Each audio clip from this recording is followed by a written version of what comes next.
Novels forever में खुशामदीद। Novel तेरी जुल्फ़ के सर होने तक, जिसकी राइटर है इकरा सगीर अहमद। उसकी ये 48वीं एपिसोड है। तो आइए जल्दी से स्टार्ट करते हैं इस एपिसोड को बगैर किसी देर के।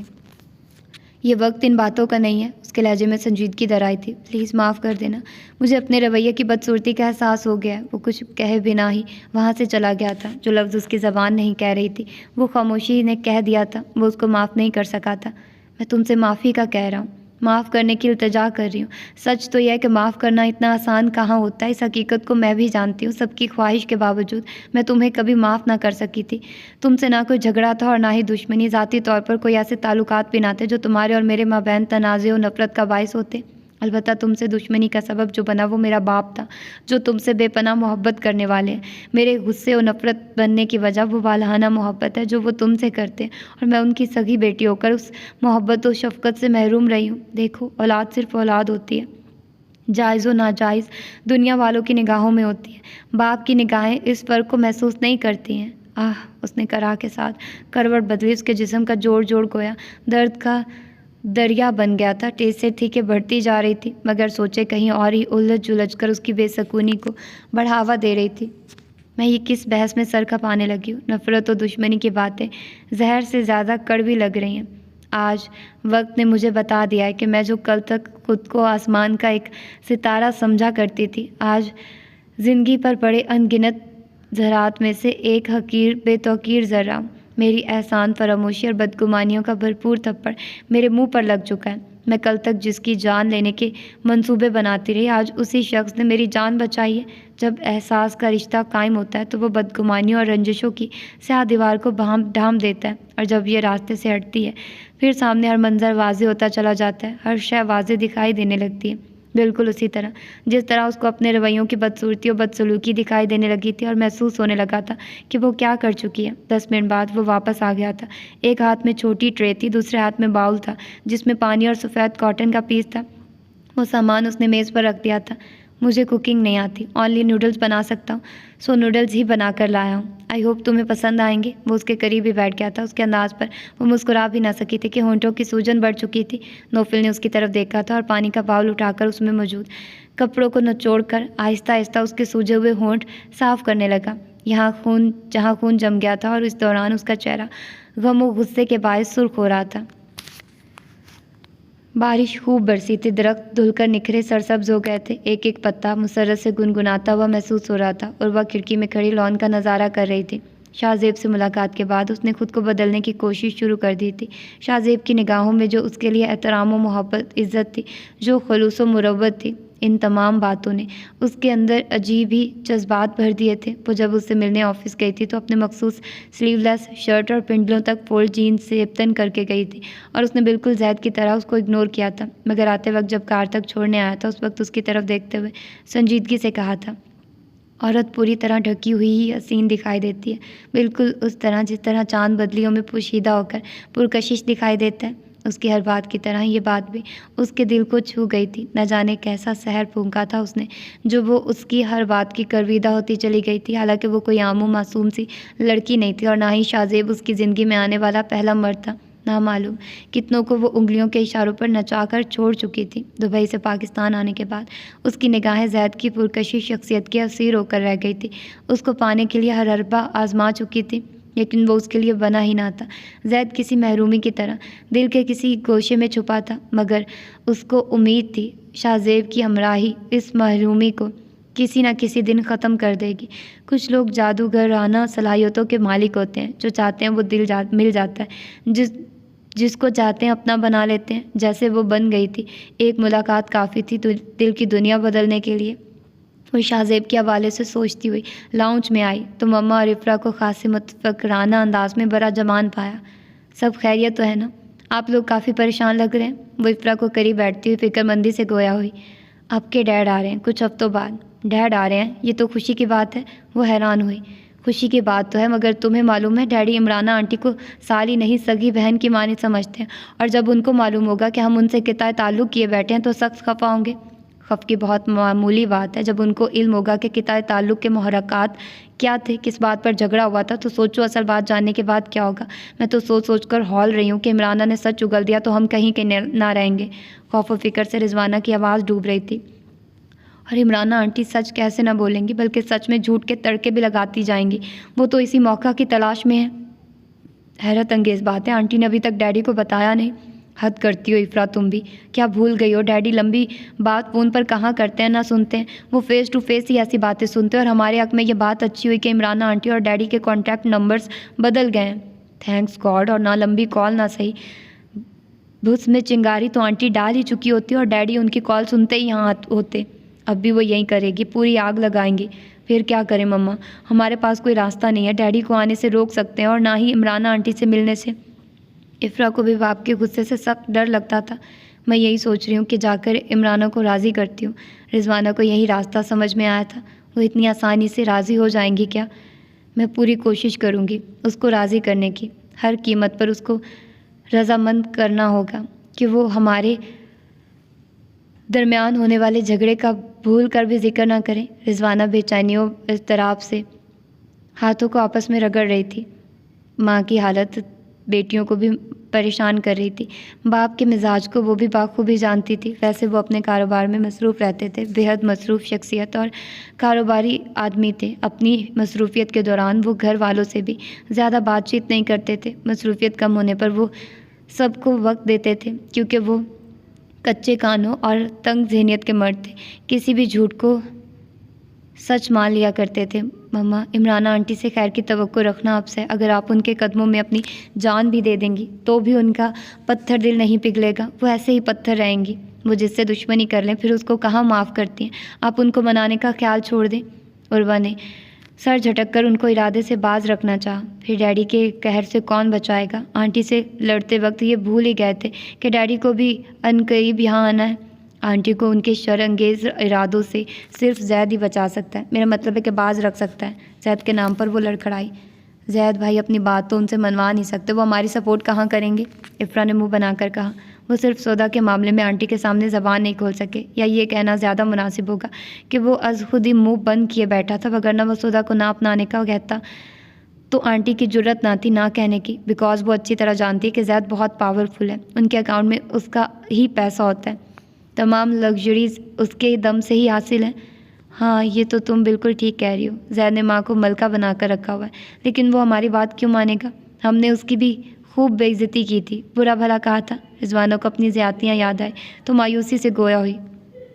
यही तो फ़र्क है आप और मुझ में। आप बचपन से जैद को जानती हैं, लेकिन आज तक नहीं जान सकी, और मैं चंद सालों की शनासाई के बावजूद उसको अच्छी तरह जान गई हूँ। वो आंखें बंद करके उसको तसव्वुर में देखते हुए कह रही थी। वो अना परस्त नहीं है, ना ही इंतकामी जज्बों का जहर उसके अंदर मौजूद है। आप उससे राब्ता करें, खुद मालूम हो जाएगा आपको वो कैसा इंसान है। वो आपके बदसूरत रवैये का ज़रा भी एहसास न दिलाएगा। आप एक बार उसको कॉल करके अपने अंदेशे बताइए। उसने आंखें खोलकर पुरयकीन लहजे में कहा। करीब बैठी इफ़रा ने उसकी आंखों में चमकती नमी को देखकर दुख से कहा, तुम अभी भी उनके सहर से आज़ाद नहीं हुई हो उर्वा। टूटे ख्वाबों की किरचियाँ समेटने में कुछ वक्त तो लगता है ना। नौफिल के लिए वो लम्हात बड़े कठिन और सब्र आजमा साबित हो रहे थे, जब इंशरा शदीद तकलीफ़ के बायस नूडल्स भी बामुश्किल खा रही थी। दर्द और तकलीफ़ की शिद्दत से उंटों को हरकत देना अजियतनाक था। वो बाखूबी जानता था इंशरा कोई आम लड़की नहीं है जो ऐसी चोटों से घबराकर नाजुक मिजाजी का मुजाहरा करे या नखरे दिखाए। उसे इल्म था वो बहुत बहादुर और सब्र बर्दाश्त की मालिक लड़की है। उसकी ये अजियतनाक हालत उस पर किए गए वहशियाना तशद्दुद की वजह से हुई थी। उसका गुलाब की मानी चेहरा उस वक्त इस कदर सूज गया था कि उसकी आंखें जो बड़ी बड़ी सहर अंगेज थी सूजन के बायस छुप कर रह गई थी। चेहरा सुर्ख व नीले निशानात से पुर था। जैसे तैसे उसने नूडल्स खाया और साथ ही नौफल ने दर्द की गोली भी खिला दी थी। कुछ देर बाद ही वो बेखबर सो गई थी। खासी देर तक वो उसके सोने के बाद गुमसुम सा उसको देखता रहा था। एक ही रात में कैसी काया पलट हुई थी। कल तक वो उसके नाम से भी मुतनफिर होने वाली, आज माफ़िया मांग रही थी, माफ़ करने पर इसरार कर रही थी। वो नाकाबिल तसव्वुर तशद्दुद का शिकार हुई थी। उसके ही अदना मुलाजमीन ने उस पर ज़ालिमाना तशद्दुद किया था, और वो जो खुद को नामालूम क्या शय समझने लगी थी, लम्हों में अर्श से फर्श पर आ गई थी। उस वक्त उसकी हालत के तहत लाख दिल में हमदर्दी और मुरव्वत के जज्बात से, मगर उसकी की गई ज़ियादतियाँ भुला देना इतना सहल ना था। फिर उसकी फजूल हरकतों ने उसके यकीन और एतमाद को मुतज़लज़िल करके रख दिया था। वो उस पर कंबल दुरुस्त करता हुआ कमरे से निकलकर लाउंज में आकर खिड़की से बाहर का मंजर देखने लगा था। बिजली आ गई थी और लाइट्स के ऑन होते ही वहाँ बिखरा हुआ सामान वाज़े दिखाई देने लगा था। उसने किसी शय को ना छुआ था। बारिश उसी तरह बरस रही थी। सुबह शादी का वक्त हो चुका था, लेकिन बारिश और काले बादलों के बायस रात का ही समा महसूस हो रहा था। वो पर्दे बराबर करता, खिड़की से हटकर सोफे पर बैठ गया और जेब से मोबाइल निकालकर बाली को कॉल मिलाई। वो जानता था कि उन पर लम्हा लम्हा भारी गुजर रहा होगा। इंशरा की खैरियत मालूम करने के लिए बाली की निगाहों ने एक पल के लिए नींद से समझौता करना गवारा ना किया होगा। इंशरा के अगवा के दौरान वो बाली की उससे मोहब्बत की शिद्दत को महसूस कर चुका था, सो मौका मिलते ही उसे कॉल की। दूसरी तरफ हस्बे तवक्को पहली बेल पर ही कॉल रिसीव कर ली गई थी। उनकी परेशानी के ख्याल से इंशरा पर क्या किया जाने वाला तशद्दुद छुपा कर सारी हकीकत बता दी थी, जिसे सुनकर बाली हैरत और दुख से हैरान रह गई थी। पुलिस एहलकार वहां आ गए थे, फिर कुछ वक्त उसका उनके साथ गुजरा था। इस तमाम कार्रवाई के दौरान इंशरा बेदार हो गई थी और उसका बयान भी ले लिया गया था। वो लोग जल्द मुलजिमों को गिरफ्तार करने की यकीन दहानी करा के चले गए थे। उनके जाने के बाद वो गेट बंद करके आया तो उसको लाउंज में खड़े पाया। रेड और ब्लैक पश्मीना की शॉल उसने इस अंदाज में ओढ़ी हुई थी कि उसका चेहरा किसी हद तक छुप गया था। वो भी उससे फासले पर रुक गया। वो निगाहें झुकाए खड़ी थी और वो उस पर निगाहें जमाए खड़ा था। वक्त गोया ठहर ठहर कर गुजर रहा था। वो उसकी निगाहों की हद्दत महसूस कर रही थी। उन निगाहों में कोई मोहब्बत और चाहत के चिराग रोशन न थे। उन आंखों में शदीद कहरो गैज़ो गज़ब की बिजलियां कूद रही थी। वो लव भिंचो टिकटिकी बांधे देख रहा था और पहली बार उसको उससे खौफ महसूस होने लगा था। दिल की धड़कन बेकाबू होने लगी थी। इस तरह क्या देख रहे हैं? खामोशी तूल पकड़ने लगी तो उसने घबरा कर पूछा। जवाबन वो गहरी सांस लेकर खुश्क लहजे में गोया हुआ, नथिंग, मैं चलता हूँ, काफ़ी टाइम हो गया। आप जा रहे हैं? वो आवाज़ बागता हुई। जाना तो पड़ेगा। मामा और पापा को बताकर नहीं आया था। आप यहाँ कैसे आए? I mean, आपको कैसे मालूम हुआ? बाली की कॉल आई थी, उससे मालूम हुआ। तुम उसकी कॉल पिक नहीं कर रही थी और परेशान कुन बात ये थी कि मुलाजमा और वॉचमैन का भी फ़ोन ऑफ जा रहा था। तुम्हारी नानी और बाली की परेशानियों ने मुझे यहाँ आने पर मजबूर कर दिया था। अगर उनकी कॉल ना आती तो मैं इस टाइम तक मर चुकी होती। वो उसकी बात किता करके झुरझुरी लेती हुई गोया हुई कि तुम्हारी अपनी चॉइस थी। एनीवेज, मैं जा रहा हूँ, गेट बंद करो आकर, वो कहता हुआ आगे बढ़ गया। आप मुझे तन्हा छोड़कर जा रहे हैं? तन्हा रहना तुम्हारी अपनी चॉइस है। वो रुका नहीं था। इंशरा के पैरों तले ज़मीन निकल गई थी। भागकर उसका बाजू पकड़कर गोया हुई। मैं आपके साथ चलूँगी, यहाँ रही तो मर जाऊँगी तन्हाई में। दिले नादा को समझाना ला हासिल रहा, तेरी यादों को भुलाना ला हासिल रहा। हिजर में बसर कर दी ज़िस्त सारी, अब वो आया तो उसका आना ला हासिल रहा। आज मौसम खुशगवार था। कई दिनों तक बरसने वाली बारिश ने गर्मी और हब्स का ज़ोर तोड़ दिया था। इमराना मायदा के हमरा शॉपिंग करने मॉल आई थी और शॉपिंग करके निकली तो ड्राइवर ने कार ख़राब होने की इत्तला दी थी। ख़राब हो गई? क्या मतलब है तुम्हारा? चेक करो क्या ख़राबी हुई है। अभी आए तो ठीक थी, इतनी जल्दी कैसे ख़राब हो गई? इमराना अब्रू चढ़ाकर तीखे लहजे में उसको डांटने लगी। मैंने हर मुमकिन कोशिश कर ली है बेगम साहिबा, ना मालूम क्या ख़राबी हुई है, ये वर्कशॉप जाकर ही मालूम होगा। वो दबे दबे अंदाज में बोला। वर्कशॉप जाकर ही मालूम होगा? ड्राइवर हो, तुम्हें इतना मालूम तो होना चाहिए ना। बस बंद गए हो शोफर मुफ्त के पैसे बटोरने के लिए। मम्मा प्लीज़ लीव इट, मायदा ने आस्ती से इमराना का हाथ दबाते हुए कहा। लोगों की आमदोरफ्त वहाँ जारी थी जो इमराना के गुस्से से बिगड़े चेहरे और ड्राइवर के झुके हुए सर को देख रहे थे। लोग हमें देख रहे हैं, उसने नरमी से कहा। हाँ तो देखने दो, आंखें हैं तो देखेंगे भी। मैं भी प्राइवेट सर्विस वालों को कॉल करती हूँ, 5 मिनट में वो लोग कार भेज देंगे। आप बिला वजह टेंस हो रही हैं। हाँ करो कॉल। इस नालायक की वजह से अब हम रेंट की कार में जाएंगे। मुझे सख्त जहर लगता है किराए की कार यूज़ करना। कम ऑन मम्मा, अब ये सब आम हो गया है, कोई गिल्ट नहीं है। मायदा ने मुस्कुराते हुए उन्हें समझाते हुए बैग से सेल फ़ोन निकाला ही था। माँ मुदस्सर की कॉल उनके कार करीब आकर रुकी। ओह डैडी, मायदा भागकर उनसे लिपट गई। उन्होंने भी मोहब्बत से उसके सर पर हाथ फेरा। इमराना की आंखों में एक दिलरुबा सी चमक उभरी थी। उन्होंने बेख्तियार आंखों से डार्क ग्लासेस हटाए और बड़ी पुरशौक निगाहों से उनकी तरफ देखा जो लाइट ब्लू शर्ट और ग्रे पैंट में बेहद सोबर और डिसेंट लग रहे थे। वह हमकते दिल के साथ आगे बढ़ी, जबकि वो एक सरसरी से निगाह उन पर डालकर ड्राइवर से कार की खराबी के मुतालिक पूछने लगे थे। इमराना के दिल में पुरानी मोहब्बत सरे-नौ बेदार होने लगी थी। वो मुस्कुराकर एक कदम आगे बढ़ी ही थी कि फ्रंट गेट खोलकर साले को बाहर निकलते देखकर उनके कदम जम कर रह गए। चेहरे के जाविये बिगड़ने लगे थे। खिड़कियों पर चढ़े डार्क शीशों के बायस वो सालिया को देख न सकी थी। सालिया भी उनके मिजाज से वाकिफ़ होने की वजह से चल हमें तो बाहर निकलने की हिम्मत न कर सकी, मगर अंदर बैठे रहना मायूब लग रहा था। सो दिल ही दिल में डरती, खुद को मुतमईन जाहिर करती कार से निकल आई और इमराना की जानिब बढ़ी। अस्सलाम वालेकुम आपी, उन्होंने खलूस से हाथ बढ़ाया। बड़े तहकीर भरे अंदाज में उनका बढ़ा हुआ हाथ नज़रअंदाज करके दूर खड़ी हो गई। उसी असना में मायदा वहाँ आकर बड़े पुरतपाक अंदाज में उनसे मिली। आंटी आप तो घर का रास्ता ही भूल जाती हैं, आती ही नहीं है। उनके सादगी और पुरतकल्लुफ़ अंदाज ने मायदा को भी गर्विदा कर दिया था। मुदस्सिर जब कहते हैं मैं आ जाती हूँ, आप आप ही को लेकर आओ ना, वो घर भी आपका ही है, बल्कि अभी साथ ही चलें। साहिला दोस्ताना अंदाज में कहती हुई बार बार इमराना की जानिब देख रही थी, मगर इमराना की हालत उस वक्त नीम चढ़े करेले की मानित थी। माहिदा तुम कॉल कर रही थी गाड़ी बुलवाने के लिए, फटाफट करो, मुझे इस औरत की मौजूदगी तकलीफ़ दे रही है। मम्मा प्लीज़ खामोश हो जाइए, माहिदा सख्त शर्मिंदगी से गोया हुई। शट अप, अब तुम इस 2 कौड़ी की औरत की हमायत करोगी। मैंने वर्कशॉप फ़ोन कर दिया, वहाँ से मैकेनिक आ रहा है। फजल जब तक कार के पास ही रहेगा, कार में कुछ फॉल्ट हो गया है। उनकी गुफ्तगू से बेखबर मुदस्सिर साहब वहाँ आकर गोया हुए। उस असना में ड्राइवर फजल डिग्गी में उनकी शॉपिंग का सामान मुंतकिल करने लगा था। इमराना ने गुस्से से फजल को रोकना चाहा। उसको क्यों डांटती हो, वो तो मेरे हुक्म पर सामान रख रहा है। मुदस्सिर उसकी तरफ देखकर जताने वाले अंदाज में मुखातिब हुए। हमारा सामान वो आपकी कार में क्यों रख रहा है? मैं तुम लोगों को घर ही ड्रॉप करने जा रहा हूँ। नो थैंक्स, हम चले जाएंगे, आपके एहसान की ज़रूरत नहीं। मैं अपनी बेटी की वजह से तुम्हें भी बर्दाश्त कर लूँगा। कम ऑन, यहाँ तमाशा ना बनवाओ, वगरना मैं अपनी बेटी को लेकर चला जाऊँगा। मुदस्सिर भी उनके साथ किसी रियायत के रवादार ना थे। रस्सी की भी अजीब फितरत होती है, जल जाती है फिर भी बल नहीं जाते। वो उनको बैठते देखकर बुड़बड़ाए थे। इंशरा को नौफिल के साथ आए कहीं दिन गुजर गए थे। उसके ज़ख्म काफ़ी हद तक ठीक हो गए थे। हस्बे तवक्को उसको यहाँ हाथों हाथ लिया गया था। जरका बेगम और यूसुफ साहब ने गोया उसको पलकों पर बिठा रखा था। यूसुफ साहब और नौफिल की पहुँच के बाइस उसी शाम में चौकीदार और मुलाजमों को गिरफ्तार कर लिया गया था। जब वो तमाम चोरीशुदा सामान लेकर ड्राइववे में फ़रार हो रहे थे। वो अब जेल में अपना इबरतनाक अंजाम भुगत रहे थे। इबरत महज उनको ही नहीं, इंशरा को भी हासिल हुई थी। अना की सबसे बुलंद चोटी से वो शर्मिंदगी और खजालत के गड्ढे में गिर गई थी। कल जो बाजी वो जीत रही थी, आज वो बाजी मात दे गई थी। यहाँ सब उस पर दिलो जान से फिदा थे। पानी पीने के लिए भी बेड से उठने नहीं दिया जा रहा था। हर नेमत उसको वहाँ बैठे बैठे दस्तयाब हो रही थी। उन सब में एक वही था जो उसको यहाँ लाकर भूल गया था। एक बार फिर इखलाकन मुरव्वतन ही दिखावे की खातिर ही सही मिजाज पुरसी को आ जाता और उसके दिल को कुछ तो तसल्ली होती कि वह गुजरा हुआ वक्त भूलने को राज़ी है, उसकी ज़्यादतियाँ और बेरुखी भूलने को तैयार है।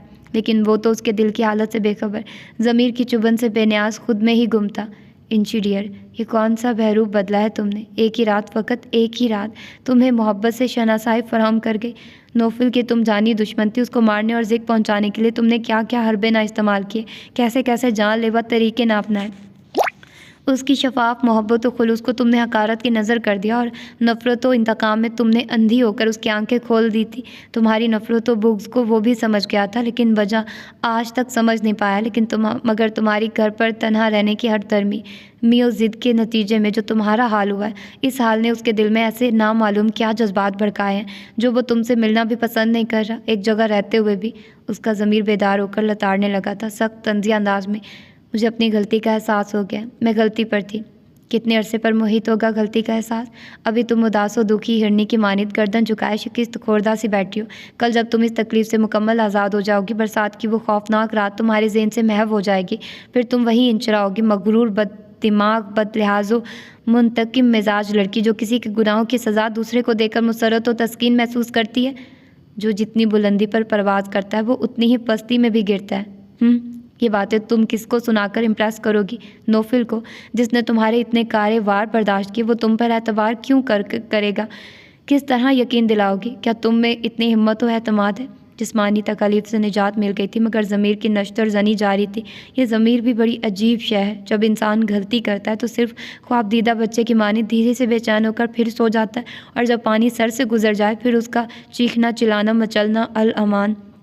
फिर ये किसी नौकीले कांटे की मानिद हर लम्हा, हर पल चुभन का एहसास दिलाकर दिल को बेसुकून रखता है। अगर ये इतने ही खैर ख्वाही के जज्बे से सरशार होता तो हमें बुराई की तरफ कदम ही ना बढ़ाने दे, गुनाहों की तरफ निगाहें ना उठाने दे। अभी वो अपने ज़मीर से शिकवों में मगन थी कि दरवाजे पर दस्तक हुई और चंद लम्हों बाद एक मशहूर कुन महक के हमरा वो अंदर दाखिल हुआ था। ये तो कबूलियत की घड़ी थी। काश कुछ और भी मांग लेती। बेख्तियार उसके दिल से सदा बुलंद हुई। आफ्टर ऑल ख्याल आ गया आपको मेरा कि मैं भी यहाँ मौजूद हूँ? वो उसकी तरफ देखती हुई मुस्कुरा कर गोया हुई। जवाबन वो कुछ बोला नहीं, बस बेड से कुछ फासले पर रुक गया था। उसकी निगाह उसके चेहरे पर थी जहाँ शादाबियाँ और रोशनियाँ लौट आई थी। चंद दिन कबल चेहरे पर पड़ने वाले निशानात ज़ख़म का कोई शायबा तक ना था। इस तरह क्यों खड़े हैं? आपको बैठने के लिए मेरी परमिशन की ज़रूरत तो नहीं है? वो उसको मुसलसल अपनी तरफ घूरता पाकर घबरा कर बोली, इस खुशफहमी में रहना भी नहीं कि मुझे बैठने के लिए तुम्हारी परमिशन की ज़रूरत पड़ेगी, बिकॉज़ ये घर जितना तुम्हारे बाप का है उतना ही मेरे बाप का भी है। अंडरस्टैंड? जलती बर्फ़ का तस्वुर फौरी तौर पर जहन की स्क्रीन पर नमूदार हुआ था। उसका लहजा बेहद ठंडा, मगर उस ठंडक में जो आग भड़क रही थी वो जलती बर्फ़ महसूस हुई थी। उसके लबों की मुस्कुराहट खजालत में बदल गई और वो सरासमय होकर बोली, मैंने ये कब कहा था तुमने कि एक दिन मुझे यहाँ से निकलवा दोगी? और तब मोहब्बत के खुमार में मुझे महसूस ही ना हो सका था कि तुम क्या कह रही हो। अब खुमार उतर गया। मोहब्बत खुमार तो नहीं होती है। No argument please. मैं यहाँ से ये बताने आया हूँ, मामा की ख्वाहिश है तुम्हें आउटिंग पर ले जाऊँ। बाय द वे, मेरा ऐसा कोई इरादा नहीं है। प्रॉब्लम यह है कि मामा को इनकार नहीं कर सकता। ये काम तुम करो मेरे लिए, ओके? वो कहकर चला गया था। मम्मा और मायदा भी शॉपिंग करके नहीं आई। वो ऑफिस से आने के बाद चेंज करके आया तो वो चाय और दीगर लवाजमात तैयार किए उसका इंतज़ार कर रही थी। वो सोफ़े पर उसके सामने ही बैठ गया था। वो कह रही थी वापसी में देर हो जाएगी, इसलिए मैंने कॉल नहीं की। आप कहें तो अभी कॉल करके मालूम करूं? नहीं, रहने दो। मम्मा की हॉबी है शॉपिंग करना। ऐसे में उनकी को कॉल करना तय दिला देता है। फजल उनके हमरा है, वो साथ होता है तो मुझे कोई फ़िक्र नहीं होती है। वो समझदार है। आज आप ऑफिस से खासे लेट आए हैं, काम ज़्यादा था क्या? वो लवाजमात प्लेट में रखकर उसको देते हुए गोया हुई। तो मेरा वेट कर रही थी? वो सैंडविच उठाते हुए शौक हुआ। जी, वो आपकी लंबे अरसे से यही रूटीन है। तो बोलते बोलते वो जल्दी से बात बदल गई। क्या हो जाएगा अगर तुम दिल की बात बोल दो कि हाँ मैं आपका इंतज़ार कर रही थी? तुम बीवी हो मेरी, कोई पड़ोसन नहीं जो इकरार करने के बजाय आएँ बाएँ शाये कर रही हो। बी ब्रेव यार। वो हल्के फुल्के अंदाज में उसको पूरा एतमाद बना रहा था और उसकी ये कोशिश तेज़ी से कामयाबी की तरफ गामजन थी। मम्मा और माहिदा गई हुई हैं, फिर तुम यहाँ तन्हा क्या कर रही हो? तुम्हें भी नीचे चले जाना चाहिए था। मम्मा ने अपनी मौजूदगी में ऊपर रहने का कहा है। उनकी गैर मौजूदगी में कौन देखने वाला है? अल्लाह तो देखने वाला है। मैंने आंटी से नहीं, अपने अल्लाह से वादा किया कि मैं मानी के हुक्म का उनकी मौजूदगी और गैर मौजूदगी में ख्याल रखूँगी। उनके एतमाद को ठेस नहीं पहुँचाऊँगी। सुधा, तुम कौन हो? तुम इस दुनिया की नहीं हो। तुम इस दुनिया की हो ही नहीं सकती। इस दुनिया में तुम जैसे लोग कहाँ होते हैं यार। तुम बाहर से ज़्यादा अंदर से खूबसूरत हो। उसका खुलूस और सादगी, असार और मुरव्वत भरा अंदाज हर किस्म की बनावट और दिखावे से पाक था। बहुत पाकीज़ा रोशनी का हाला उसके इर्द गिर्द मौजूद था।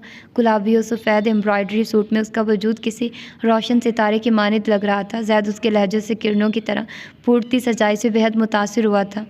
ओह, ऐसी कोई बात नहीं, आप मुझे शर्मिंदा कर रहे हैं। ये मेरा फ़र्ज़ है और मैं अल्लाह से दुआ करती हूँ अल्लाह मुझे साबित कदम रखे।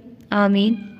मुझे याद नहीं कि मैंने ऐसी कोई नेकी की हो जिसके बदले में रब करीम ने अजर की सूरत में तुम्हें इस दुनिया में मुझे दिया, वगरना जिन जिन प्रॉब्लम से तुम गुजरी हो बल्कि गुजर रही हो, ऐसे में कोई लड़की ऐसा बिहेवियर नहीं रख सकती थी।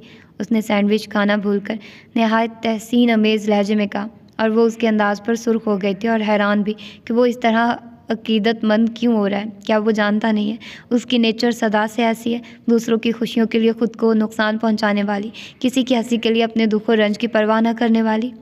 आप भी किन तकल्लुफ़ात में गुम हो गए। आपकी नज़र में जो रिश्ते काबिल एहतराम है, मेरी निगाह में भी वो लायक एहतराम व इज़्ज़त है। टू गुड, वो सताइशी अंदाज में कहता हुआ फिर खाने में मशगूल हो गया। उसके वजूद में तमानियत भरी सरशारी छाने लगी थी। बहुत खुशगवार माहौल में उन्होंने चाय पी थी। इस दौरान ही ज़ैद ने उसको बताया था कि वो रिजवाना खाला की कॉल आने पर उनकी तरफ गया था।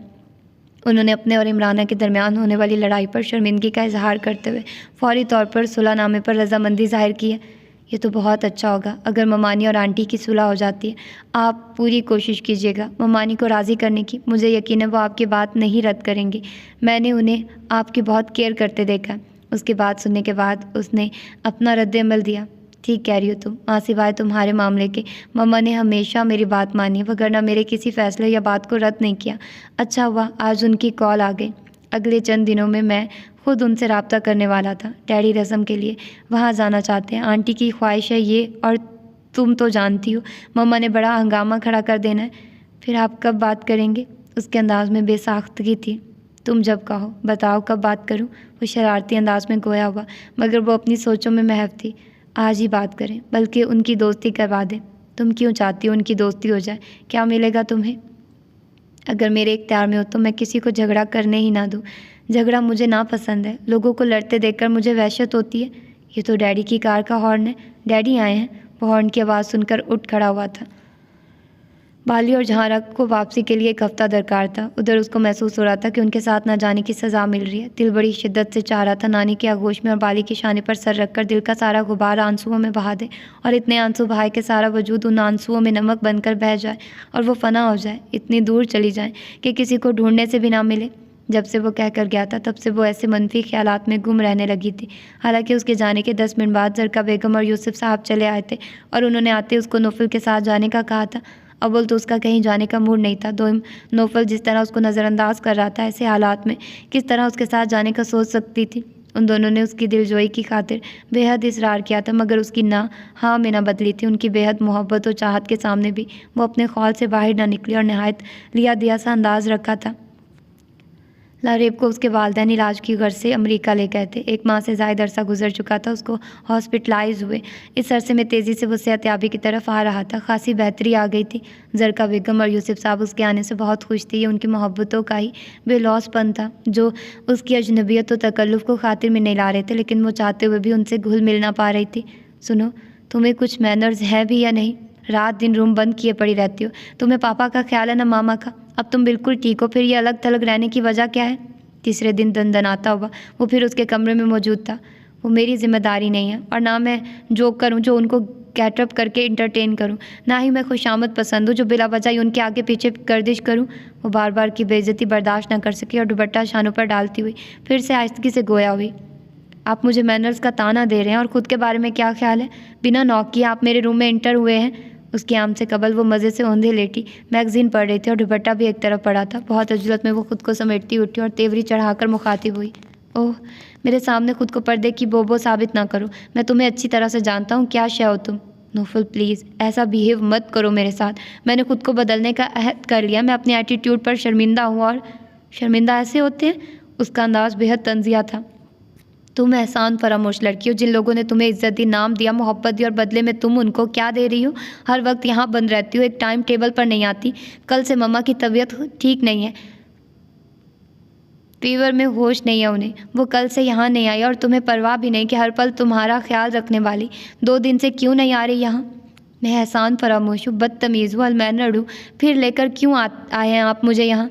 उस रात वहीं मरने दिया होता। क्यों हमदर्दी और अपनायत का ढोंग रचाते हो? मेरे घर आए थे, दुहाइयाँ देते, ज़मीरों बेचैन होते। कल्ब की एक ना सुनते हुए वो पुरानी वाली अंशरा बन गई थी, बेहिस बेदर्दो मुश्तिल मिजाज वाली लड़की। तुम्हारी बदमिजाजी और बदज़बानी देखकर अपनी हमाकत पर अफसोस हो रहा है। तुम इसी काबिल थी कि तुम्हें वहीं सड़ने दिया जाता।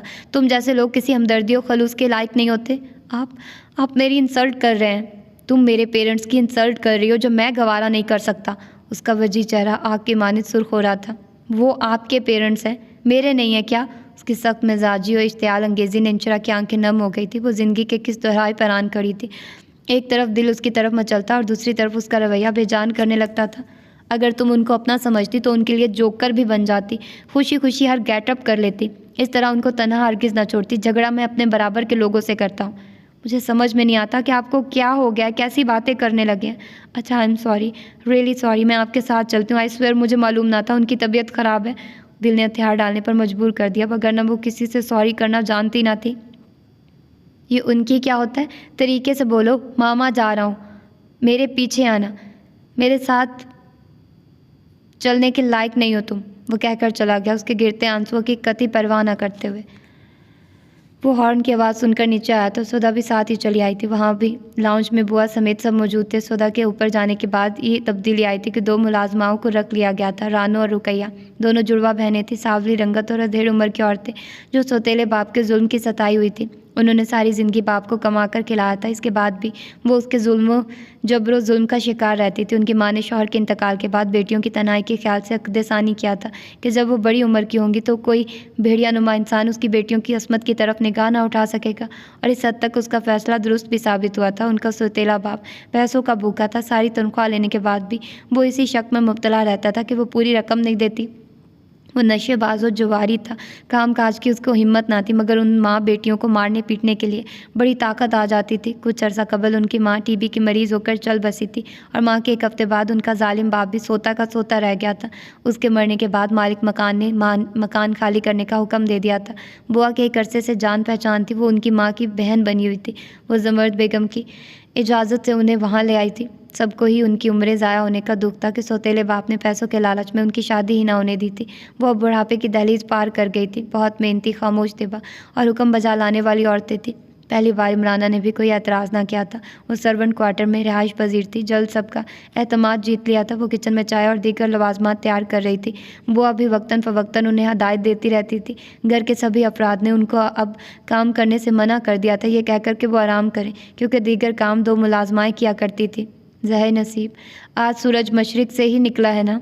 पहले वहाँ आने वाले मुदस्सिर और इमराना थे और उनके पीछे सालिया का हाथ मोहब्बत से थामे आती हुई मायदा थी। इमराना के अलावा उन तीनों के चेहरों पर मुस्कुराहट थी, जबकि मुदस्सिर का चेहरा पहले सपाट मगर अब उनको देखकर मुस्कुराहट उनके लबों पर भी नमूदार हो गई थी। वो लोग आपस में अलैग सलैग करने के बाद सोफ़े पर बैठ गए थे। सालिया सोफिया और जुमर्द के दरमियान में बैठी थी। इमराना मुदस्सिर के साथ ही बड़ा जमान थी। उनके चेहरे पर बड़ी फ़ाखराना मुस्कान थी। दरअसल वो उस वक्त किसी जानने वाली को देखकर मायदा का हाथ पकड़कर उसकी तरफ बढ़ गई थी, ताकि करीब आकर मुदस्सिर के साथ सालिया को ना देख लें। वो तो तेज़ तेज़ कदमों से उसकी तरफ बढ़ गई थी। उनके जाते ही सालिया ने इल्तिजाई लहजे में मुदस्सिर साहब से कहा था, प्लीज़ आप ही को अपने साथ फ्रंट सीट पर बैठने का कहिएगा। अजीब औरत हो, अपनी जगह खुद उसको दे रही हो। मैं भी तो एक अरसे से उनकी जगह पर कब्जा जमाए बैठी हूँ। उसकी आवाज़ में बेसाख्तगी हो पशेमानी थी। ये जगह उसने तुम्हें खुद दी है, तुमने छीनी नहीं। ये बहस का वक्त नहीं है, मैं रिक्वेस्ट कर रही हूँ आपसे। उनके लहजे में इल्तिजा से मटाई थी। ये मानने वाली बात नहीं है, वो औरत इस काबिल नहीं है। प्लीज़, मैंने आपसे कभी कुछ नहीं मांगा, आज पहली बार मांग रही हूँ और आप इस कदर संग दिली से इनकार किए जा रहे हैं। वो हर सूरत अपनी बात मनमाने पर बाजिद थी। पहली बार मांगा भी तो किसके लिए? उस बेहिस औरत के लिए जो तुम्हारे वजूद को नहीं मानती और ना मानेंगी। मुदस्सिर साहब ने लाख इनकार करना चाहा, मगर सालिया जो पहले दिन से उनकी हर बात पर सर झुकाती आई थी, आज जिद करके बैठ गई थी। फिर तोहन करहन उनको बात माननी पड़ी। और जब उन्होंने खुद उनकी वापसी पर जब फ्रंट डोर खोलकर इमराना को ऑफ़र की, तो पहले उनको यकीन आया कि वो उन पर ऐसे मेहरबान भी हो सकते, लेकिन उनके दोबारा कहने पर वो बड़े नाजो अंदाज से फ्रंट सीट पर बड़ा जमान हुई। और जब से अब तक उन पर सरशारी तारी थी, अपने हुस्न पर जाम और भी बढ़ गया था। माँ का खुशगवार मूड देखकर ज़ैद ने भी रिजवाना से सुलह का अंदिया दिया, ये बताए बगैर कि उससे ये सब करने के लिए रिजवाना ने खुद कहा है। हस्बे आदत वो सारी खुश इखलाकी खुश मिजाजी भूलकर उसको सुनाने लगी। फिर मुदस्सिर की मदाखलत पर ही खामोश हुई।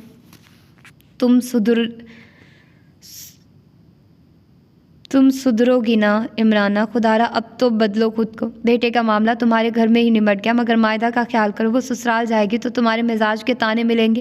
कैसे ताने मिलेंगे? क्या किया मैंने? फिर वो अच्छे लोग हैं, कोई जाहिल गवार नहीं। मायदा को सर आंखों पर बिठाएंगे। हाँ बिल्कुल इसी तरह जिस तरह तुमने सौदा को बिठाया हुआ है, उन्होंने बेहद तंजिया लहजे में कहा। सर, तो ये थी इसकी आज की एपिसोड। मिलते हैं इसकी अगली एपिसोड में। अपना ढेर सारा ख्याल रखिएगा। अल्लाह हाफिज़।